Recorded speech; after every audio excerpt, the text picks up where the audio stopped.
Alléluia. Alléluia. Amen. Quelqu'un n'est pas là ce matin? On est tous là. Amen. Est-ce qu'on peut acclamer pour la gloire du Seigneur?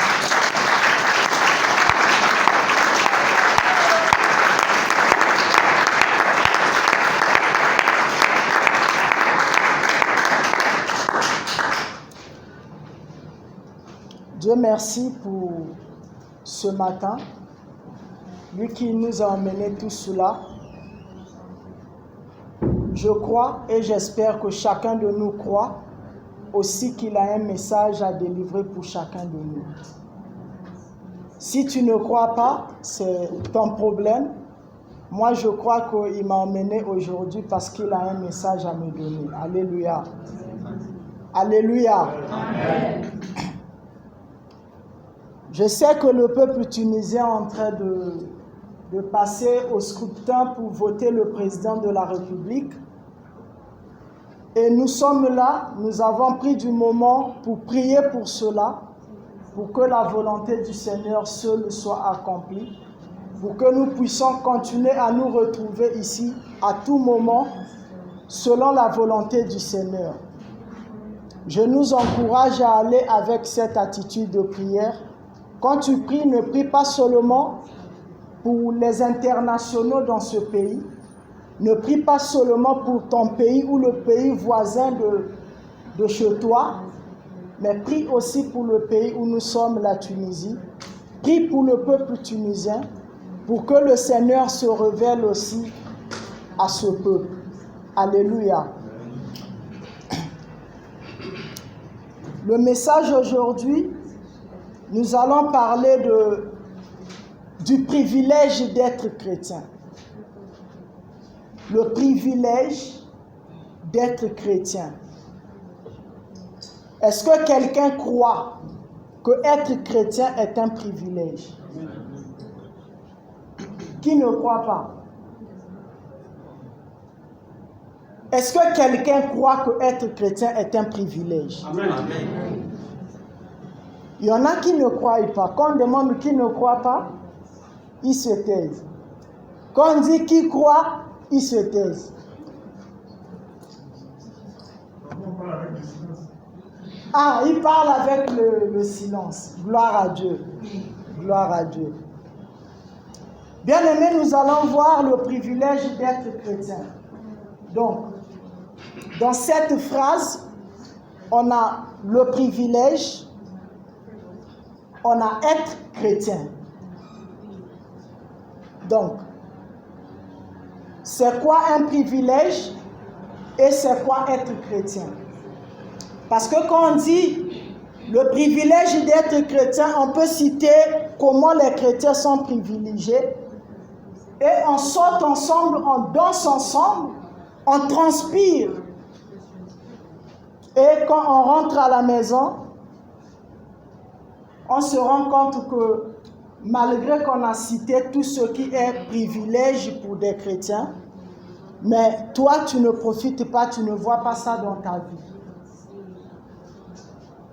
Est-ce que Dieu ment? Ou est-ce que toi-même, tu es vraiment chrétien? Alléluia. Amen. Il y a certaines expressions que le pasteur Jean utilise souvent, que ça me passe aussi beaucoup la tête. Il dit souvent, il prend l'exemple pour les étudiants. Tu vas dans une université, la rentrée académique est là, ça commence. On va tous dans une université. Supposons qu'on est ici dans l'université. On est 50, mais il y a 35 inscrits. Pensez-vous qu'à la fin de l'année, il y aura 50 admis? Il y aura combien d'admis si tout le monde est admis? Qui peut me dire le nombre d'admis à la fin d'année si tout le monde est admis? Bon, il y a déjà eu la réponse. il n'y aura que 35 admis. On peut être 50 dans une université, mais seulement les inscrits seront déclarés admis si tout le monde est admis. Donc, si toi tu fais partie des 15 qui n'ont pas été inscrits, même si tu as fait tes examens, tu as fait les devoirs, tu as tout fait, tu as eu des 20 sur 20 partout, tu seras surpris à la fin d'année, il n'y a pas ton nom sur la liste. Tu peux beau crier, on ne peut rien faire pour toi. Tes notes, tu les gardes. Rien ne va attester que tu passes. C'est la même chose, bien-aimé. Parfois, quand on parle des chrétiens, tu viens dans le milieu, tu rentres à l'église, tu sautes, tu danses avec les chrétiens. On dit, Dieu dit que vous serez bénis. Mon oreille n'est pas courte pour écouter mes enfants. Il dit tout ce que Dieu dit. Tu cries Amen, Alléluia, Amen. Mais aussi longtemps que tu n'es pas chrétien, les promesses des chrétiens, tu sortiras avec tes Amen sans rien recevoir. Parce que Dieu, il n'est pas injuste. Dieu, il connaît qui est chrétien et qui ne l'est pas exactement. Alléluia. Donc il est important, il est très capital pour nous, au lieu de se faufiler dans les rangs, de se mélanger, c'est nettement mieux de reconnaître quelle est ton identité. Sinon tu peux passer tout ton temps, tu as servi le Seigneur, tu as crié, tu es parti même dans le quartier, tu as évangélisé. Les gens ont écouté ton message, ils sont venus dans le Seigneur. Mais si tu n'es pas chrétien, tu seras comme Judas qui était parmi les 12. Mais à la fin, Judas, son sort a été reconnu. On a compris que vraiment il était là parmi les 12, mais il n'était pas un des 12. Jésus dit, quand vous allez s'aimer, s'il y a des épis qui poussent au même temps, hein, il y a la parabole où il dit, on laisse, ça va grandir au même temps jusqu'à lors de la récolte. On va enlever les épis de la vraie sémence. Et je crois que si tu es là, et que tu n'es pas chrétien, le Seigneur veut te parler. Pour que, par la grâce du Seigneur, que tu deviennes chrétien. Je ne suis pas en train de dire à quelqu'un que Dieu veut que tu deviennes membre du christianisme. Non. Dieu ne veut pas des membres du christianisme. Dieu veut du chrétien. C'est du chrétien que Jésus-Christ a besoin. Parce que si on va dans le christianisme, nous aurons pour chef religieux le pape. Et nous aurons d'autres lois qui se suivent dans le christianisme. La légalisation de la pédophilie, la légalisation de l'homosexualité, la légalisation, et nous sommes tous. Si ton identité n'est pas le chrétien, mais tu t'identifies au christianisme, regarde la différence.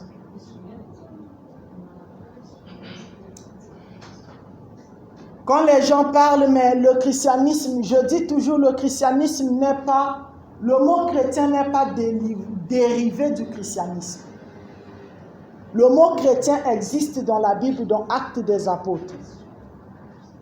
Mais est-ce que le mot christianisme existe aussi? Donc, essayons de faire la différence. Être chrétien, c'est très, très important. Chrétien dérive plutôt de Christ, parce que c'est quand les apôtres reflétaient la vie du Christ que les gens autour d'eux les ont qualifiés de chrétiens. Parce qu'eux, ils vivaient et ils reflétaient exactement la vie de Jésus-Christ. Il est de notre devoir, si tu sais ce que tu fais sur la terre, si tu sais pourquoi Dieu t'a mis dans ce monde, il est de ton devoir de t'identifier à Jésus-Christ, notre Seigneur. Alléluia. Alléluia. Amen. Mais le privilège, si on prend le privilège, j'ai commencé par être chrétien parce que si tu ne l'es pas, tout ce que nous allons dire privilège, tu vas nous écouter, tu vas comprendre quels sont nos privilèges et quand tu deviendras chrétien, tu pourras aussi t'identifier dans ça. Tu pourras te réjouir de ces privilèges que les chrétiens ont. Ne ferme pas ton cœur. La parole dit dans le livre d'Hébreux qu'aujourd'hui, si tu entends la voix de Dieu, n'endurcis pas ton cœur. Donc, toi aussi qui écoutes aujourd'hui la voix du Seigneur, le message que le Seigneur t'envoie, n'endurcis pas ton cœur. Ouvre ton cœur à Christ. Christ dit, à quoi servirait-il à un homme de gagner tout ce monde s'il perdait son âme? Que donnerait un homme en échange de son âme? Ça ne sert à rien. Est-ce que dans cette pièce, il y a quelqu'un qui a déjà entendu qu'il y a des hommes riches qui ne dorment pas? Alléluia. Il y a des hommes riches, hyper riches, qui ne trouvent pas du sommeil.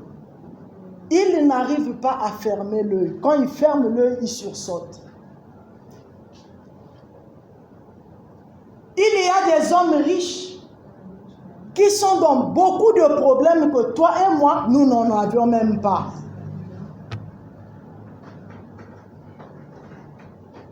Parfois, on pense que si on devient riche, exactement riche, on est libéré des soucis de ce monde. L'apôtre Paul dit dans Timothée, l'argent est la racine de... L'argent est la racine de tous les maux.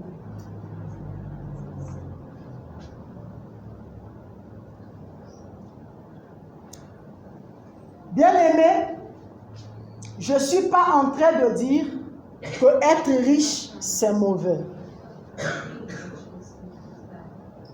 Je ne suis pas en train de dire que posséder de l'argent, c'est mauvais. Alléluia. Alléluia. Amen. Mais je suis en train de prendre des faits que nous pouvons bien voir dans ce monde.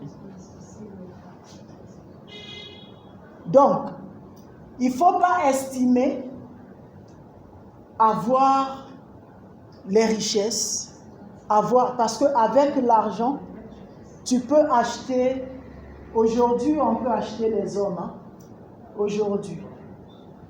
Mais si tu es chrétien et qu'on t'achète, je finirai par comprendre que tu n'étais pas chrétien. Parce qu'on peut acheter tous les hommes du monde, mais pas un chrétien. Si tu es chrétien, ne te donne pas un prix.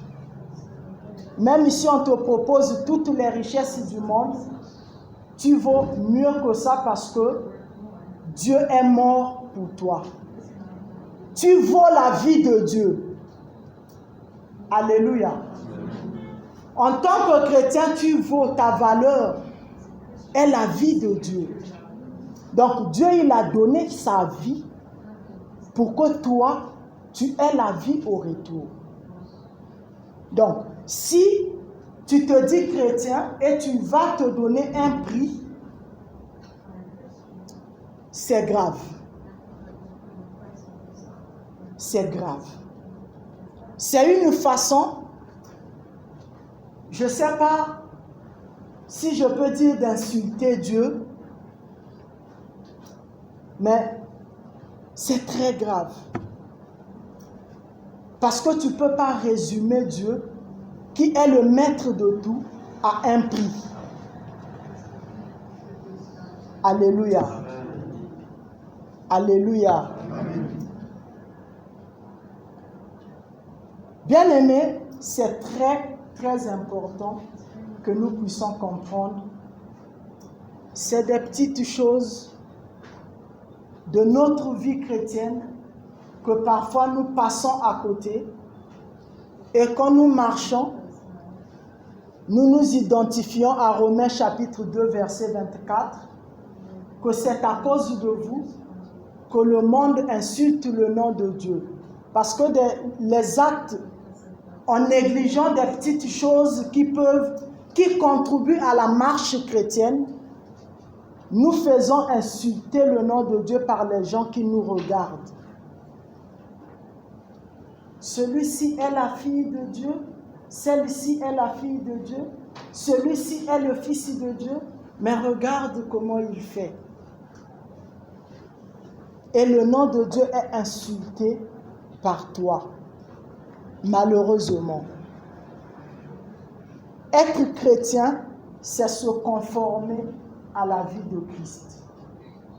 Pour pouvoir se conformer à la vie de Christ, la parole de Dieu est là pour nous guider, pour nous orienter dans les moindres détails.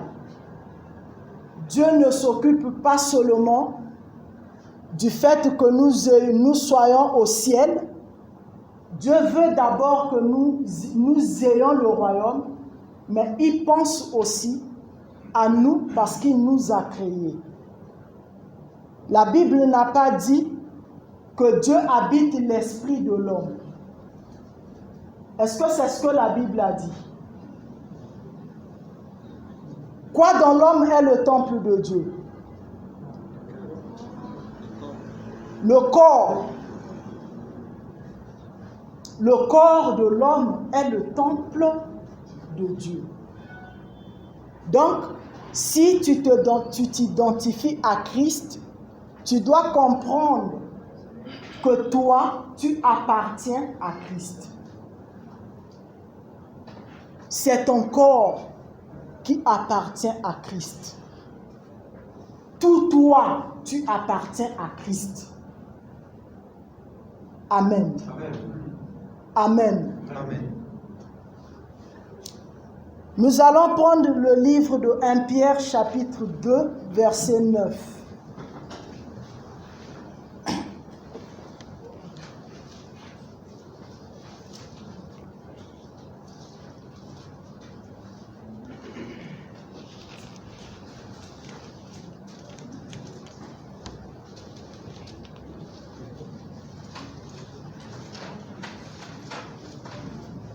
Pierre chapitre 2 verset 9. Quelqu'un va lire et nous allons nous lever pour la lecture.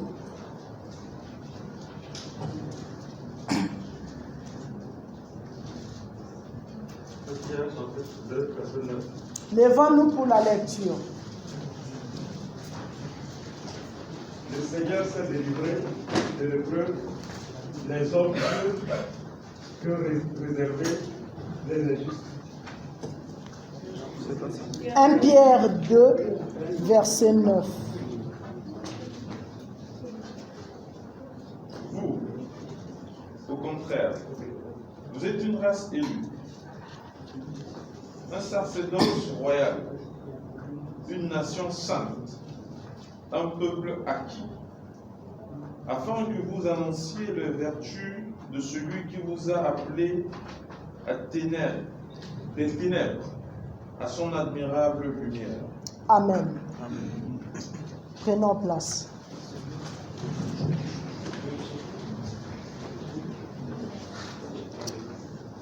Ici, la parole dit vous au contraire. Le vous là s'adresse à qui? Hein? Le vous là s'annonce à qui? Le vous s'annonce à la sœur. Elle a dit à moi. Donc, elle est convaincue qu'elle est chrétienne. Le vous s'annonce, comme les autres ont dit, aux chrétiens, au peuple de Dieu. Vous comprenez pourquoi, depuis le début, je dis l'importance d'être chrétien, d'appartenir à Dieu, d'être le peuple de Dieu. Si tu es chrétien, la Bible dit que toi, tu es un peuple mis à part. Donc, tu es déjà réservé pour le sacerdoce royal. Tu es déjà réservé pour Dieu. Tu es mis à part pour Dieu. Alléluia. Jésus-Christ dit que nous sommes dans ce monde, mais notre appartenance n'est pas à ce monde. Nous n'appartenons pas à ce monde. Alléluia. Amen. Alléluia. Amen. Si tu es chrétien, tu dois savoir que tu es dans ce monde jusqu'à ce que Christ te prenne de ce monde. Soit par la mort, soit par l'enlèvement, soit comme lui le veut. Mais aussi longtemps que toi tu es dans ce monde, tu n'appartiens pas à ce monde. Cela ne veut pas dire que tu ne vis pas. Tu es là, on est là dans ce monde. On peut s'habiller, on mange, on marche, on dort dans des maisons, on fait des choses dans ce monde, mais pas comme le monde. Parce que nous n'appartenons pas au monde. Alléluia. Amen. Parce qu'aujourd'hui, il y a beaucoup de gens qui veulent s'identifier à Christ, aux chrétiens. Mais si tu vois, je ne sais pas, un musicien qui parfois en public dit, moi je suis de Satan, je suis Satan quoi? Comment on appelle? Sataniste. Il emmène un nouveau look. Le chrétien là est la première personne à vanter de ça dans son milieu. Lui il est là, il vante de ça. C'était une chemise déchirée par là qu'il avait portée. Le chrétien il marche, il fait ça, tout le monde doit regarder sa chemise déchirée. Il a fait des pharaons, c'est ça non? On déchire un peu partout, c'est ça comment on appelle? Le chrétien ou la chrétienne déchire un peu partout, il s'identifie au monde. Il dit, je suis chrétien, je suis chrétien, je m'identifie au monde, je m'en fous de la parole de Romains qui dit, ne vous conformez pas au siècle présent.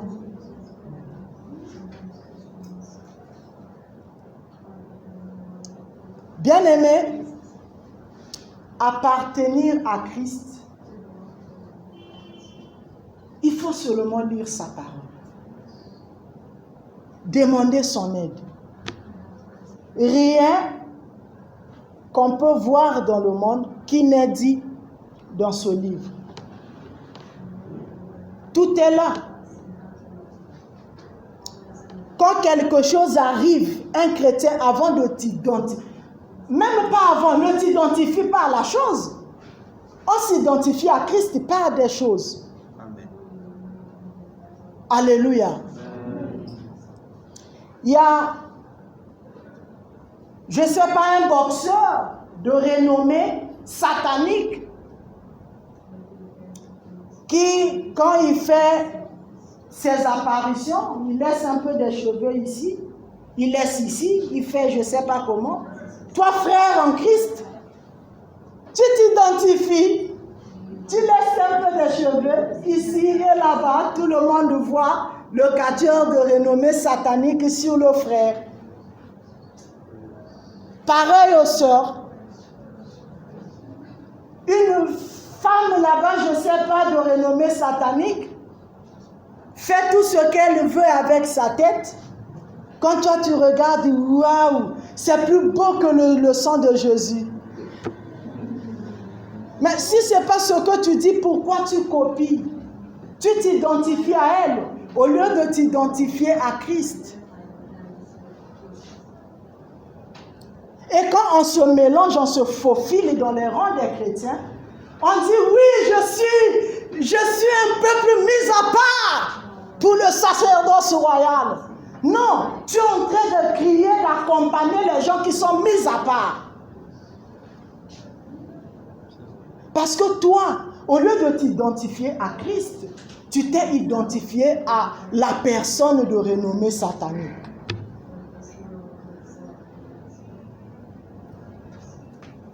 Bien-aimé, il est important. Parfois, quand je parle, je dis, je condamne des chrétiens, mais pas assez. Mais je condamne. Mais d'un certain côté, quand je dis pas assez, parce que l'autre partie de ma condamnation va vers nous qui prêchons la parole de Dieu. Les prédicateurs, les enseignants de la parole. Que tu enseignes par se mettre en train de prêcher ou de chanter, que tu enseignes d'une façon ou d'une autre. Un moment, quand les gens qui se font appeler chrétiens s'identifient au monde, c'est parfois à cause de nous. Et c'est aussi à cause des gens même qui s'identifient. Pourquoi à cause de nous? Aujourd'hui, c'est même le message qui est enseigné. Le message va à côté de l'essentiel. Quand le message est à côté de l'essentiel, on camoufle quelque chose, le peuple de Dieu va aussi à côté de l'essentiel. À qui la faute? À nous qui emmenons les gens à côté de l'essentiel. Donc, il est du devoir des enseignants de la parole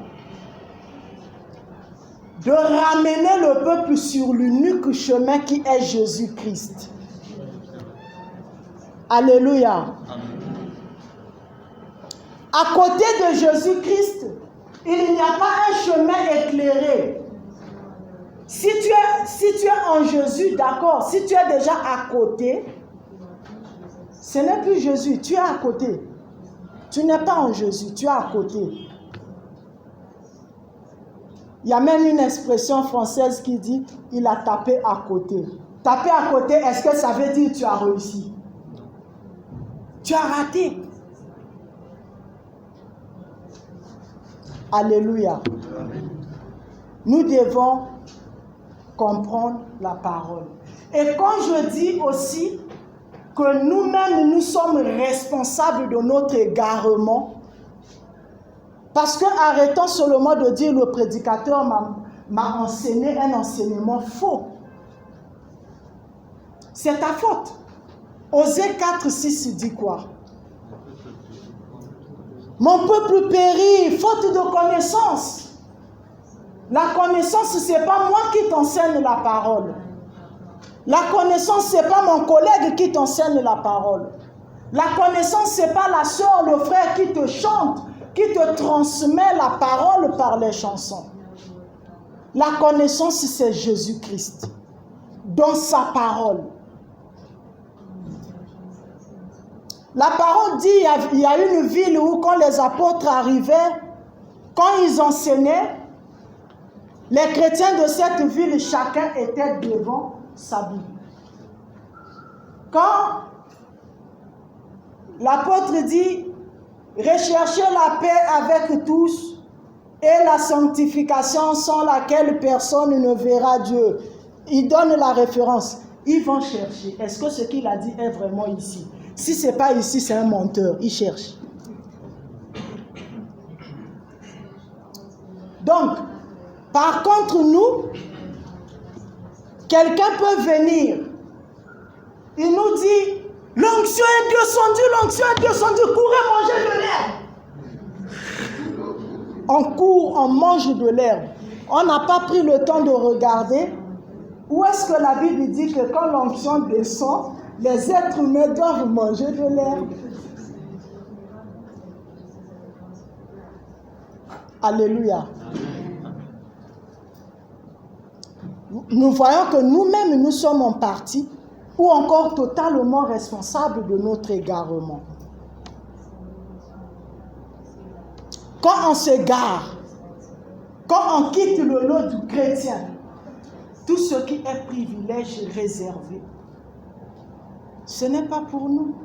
Ça reste pour ceux qui sont dans les rangs des chrétiens, ceux qui sont chrétiens. Voilà l'importance, bien-aimé, d'être chrétien. Il y a beaucoup. Nous qui fréquentons déjà l'église, nous savons que chaque prédicateur qui passe ici, qui prêche, apporte une pierre dans l'œuvre. Il y a un message, il y a toujours quelque chose que Dieu rappelle, ceci, cela. La parole de Dieu n'est pas quelque chose à vivre de façon isolée. La parole de Dieu est quelque chose à vivre. Toute la parole, tu la vis. Ça t'éclaire et ça t'améliore. Alléluia. J'étais encore sur Tunis hier. J'ai échangé avec un président de communauté, les associations communautaires, associations des étudiants. Il me dit qu'il a reçu une proposition selon laquelle les membres de sa communauté demandent qu'au sein de leur communauté, qu'il y ait une cellule chrétienne. J'ai dit, mais c'est quoi le rôle de cette cellule chrétienne? Est-ce qu'ils ont défini le rôle? Il dit, ils sont des chrétiens, pour eux, pour venir à la communauté, il faudrait qu'il y ait quand même Dieu à l'intérieur. Je lui ai donné mon avis. J'ai dit, si tu veux mon point de vue, si je suis président à ta place, cette cellule chrétienne ne verra pas le jour dans la communauté. Il dit, oh, tu es chrétien, pourquoi tu dis ça? Je dis, le chrétien, ce n'est pas quelqu'un qui vit à part des autres, je veux dire. Le chrétien n'est pas quelqu'un qui vit 2, 3, 4 vies. Le chrétien, c'est quelqu'un qui vit une seule vie. Quand tu es au travail, tu es chrétien. Quand tu es dans la rue, tu es chrétien. Quand tu es dans ta maison, tu es chrétien. Quand tu es dans une association, tu es chrétien. Le problème n'est pas qu'il y ait une cellule chrétienne pour que toi, dans l'association, tu sois chrétien. Qu'il y ait une cellule chrétienne ou non, ça c'est d'abord la discrimination. Oh non, mais il y a les pays islamiques. Je dis, est-ce que tu as entendu dans le monde un pays chrétien? Oh mais voilà, mon pays est chrétien. Je dis, si tu cherches bien, ton pays n'est pas un pays chrétien. Ton pays est un pays laïque à prédominance chrétienne. Le pays ne peut pas être chrétien. Ce sont des gens qui sont des chrétiens. Alléluia. Amen. Parfois, les chrétiens, nous confondons des choses. Arrêtons de confondre les choses. Et j'ai été impressionnée aussi par une sœur qui m'approche à Tunis pour me dire que mon frère, je suis allée adhérer à une association et Au fait, moi, aller dans cette association, pour moi, c'est ma mission. J'ai gratté ma tête, j'ai demandé, tu peux être un peu explicite, je ne t'ai pas compris. Elle me dit, au fait, j'ai observé cette association. J'ai vu que rarement les gens dans cette association évangélisent. Je dis, je veux bien comprendre ton idée. Elle dit, je ne suis pas en train de dire venir dans l'association avec la Bible. Commencez à crier, répentez-vous. Mais je pense que quand je fais une action dans l'association, selon le Seigneur sera vu. Donc, ma mission est d'aller dans cette association, vivre ma vie de chrétien dans cette association, impacter les gens de cette association par mon engagement chrétien. Même si je n'ouvre pas ma bouche pour leur dire je suis chrétienne. J'ai dit, waouh! Toi, tu as compris ça, Dieu merci. Alléluia.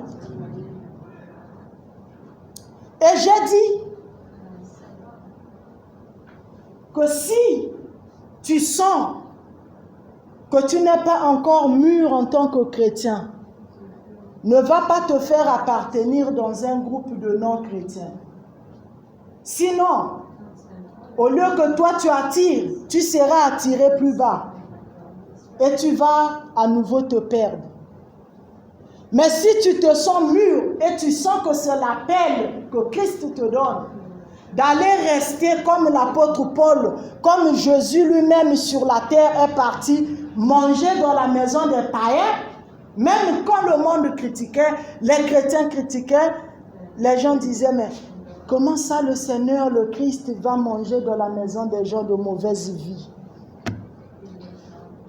Mais Christ le faisait parce que quand il partait, d'après lui, il ne partait pas pour se faire convertir, mais il partait pour gagner les âmes qui vivaient une mauvaise vie. Et c'est pourquoi Christ est venu. Il dit, je ne suis pas venu pour les justes, mais pour que les gens de mauvaise vie retrouvent la voie. Alléluia. Amen. Alléluia. Amen. Être chrétien, c'est important. Et quand tu es chrétien, sois chrétien. Ne sois pas chrétien du dimanche. Ne sois pas chrétien de l'église. Sois chrétien toute ta vie. Tu deviens chrétien toute ta vie. Tu deviens chrétien partout où tu passes. Tu n'as pas peur. Car Christ, à qui tu t'es identifié, même là où tu diras, tu témoigneras sa gloire. Même si les choses se compliquent, Christ lui-même, il sait ce qu'il va faire. Alléluia. Amen. Alléluia. Amen. En parlant du privilège d'être chrétien, témoigner la vie de Christ, quand les choses se compliquent, parce que tu as vécu, tu as témoigné par ton comportement, par toute la vie de Christ. On t'a fermé les portes. On commence à te persécuter. Ça, c'est un privilège d'être chrétien. Alléluia. Amen. Si tu es chrétien, tu dois comprendre que ça, c'est un privilège. Parce que ce n'est pas donné à tout le monde de prendre part aux souffrances de Christ. Alléluia. Amen. Les chrétiens croient que quand on dit le privilège, c'est seulement que Christ promet que ta vie sera rose, comme du cristal.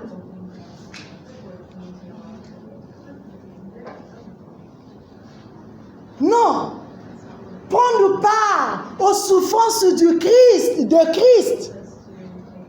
Ça, bien-aimé, c'est un privilège. L'apôtre Paul dit, il se réjouit pour avoir pris part aux souffrances de Christ. Alléluia.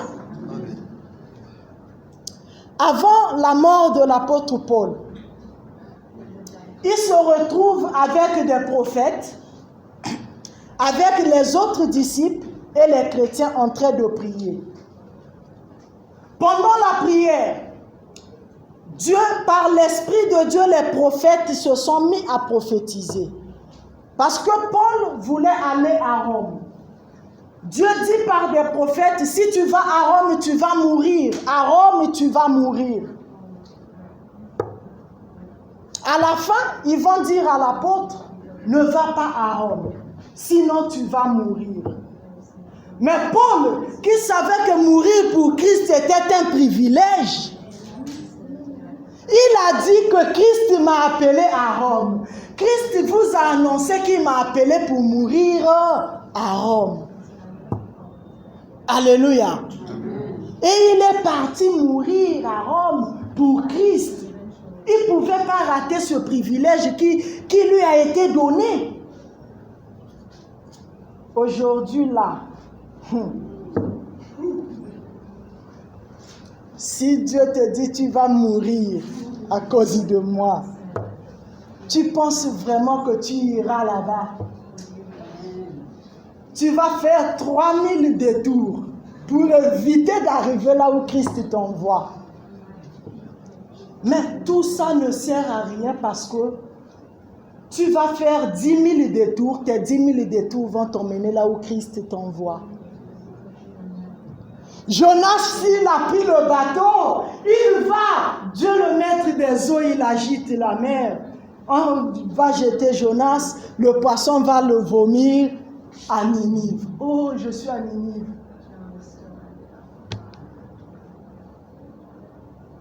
Alléluia.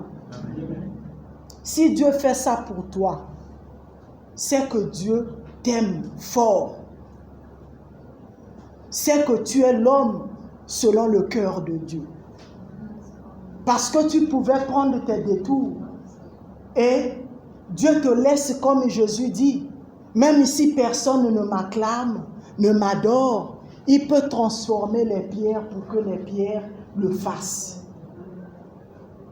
Donc, si Christ te cherche, te pousse, tu fuis, il te ramène. Tu fais ci, tu te détournes de la route, il te ramène. Bien-aimé, c'est un privilège. C'est que Christ t'aime. C'est que Christ, lui, il t'a choisi toi. C'est que Christ t'a fait un homme ou une femme selon son cœur. Ne vois pas ça comme une punition, c'est tout un privilège. Alléluia. Amen.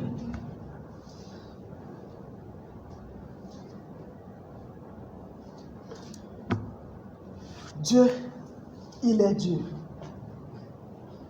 Je me rends compte que les versets que j'avais à partager, on n'a même pas touché. J'avais quelques versets à partager,